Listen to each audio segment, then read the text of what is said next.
મારા ઘરે આ ગોળવાળા મરચાં તો અઠવાડિયામાં 2 વાર બને છે અને મારી મમ્મી જ્યારે પણ બનાવે છે ને તો એટલા ટેસ્ટી બને છે અને મારા પપ્પાના તો એટલા જ ફેવરેટ છે. તો આજે હું તમારી સાથે મારા ઘરની ફેવરેટ રેસીપી શેર કરીશ.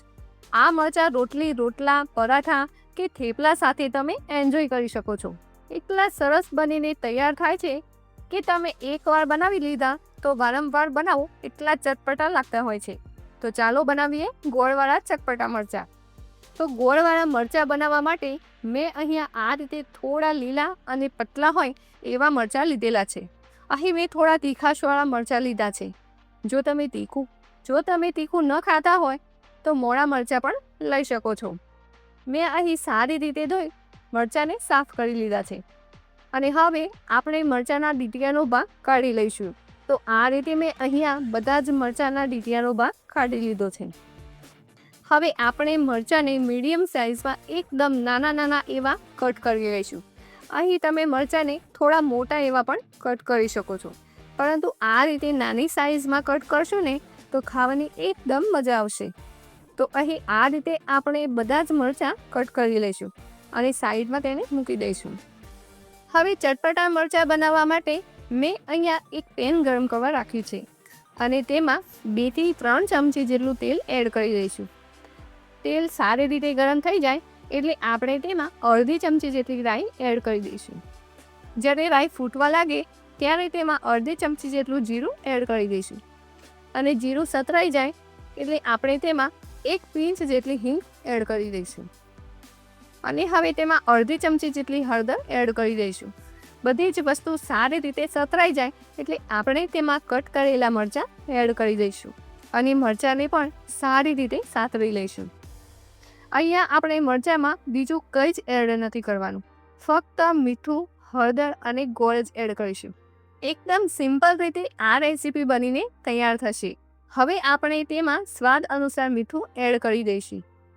મીઠું એડ કરીશું એટલે મરચાં તરત જ સતરાવા માંડશે.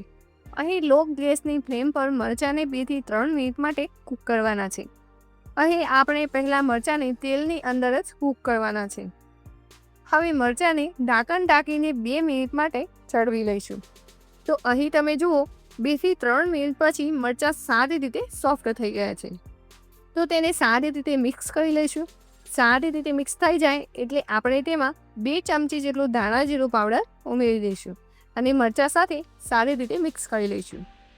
ધાણા જીરું પાવડર એટલા માટે એડ કર્યો છે કે અહીં આપણે રસો કરવાના છીએ એટલે આની અંદર રસો થોડો ઘટ હશે ને તો ખાવાની મજા જ આવી જશે. એટલા માટે હવે આપણે આની અંદર ઉમેરીશું ગોળ.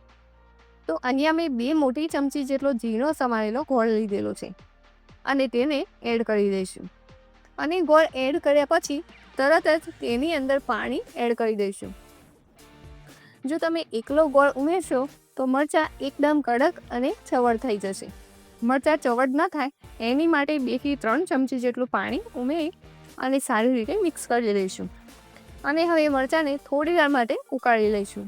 તો આ રીતે તમે રહેવા દેશો એટલે ગોળ સારી રીતે ઓગળી જશે અને હવે છેલ્લી મરચાંમાં ચટપટો ટેસ્ટ આવે તેના માટે લીંબુનો રસ એડ કરી દઈશું અને સારી રીતે મિક્સ કરી લઈશું. તો અહીં તમે જુઓ એકદમ ચટપટા અને ફક્ત 5 થી 7 જ મિનિટમાં બની જતા ગોળવાળા મરચાં બનીને તૈયાર છે. તો આ રીતે મરચાં બનાવીને તમે અઠવાડિયા સુધી સ્ટોર કરી શકો છો.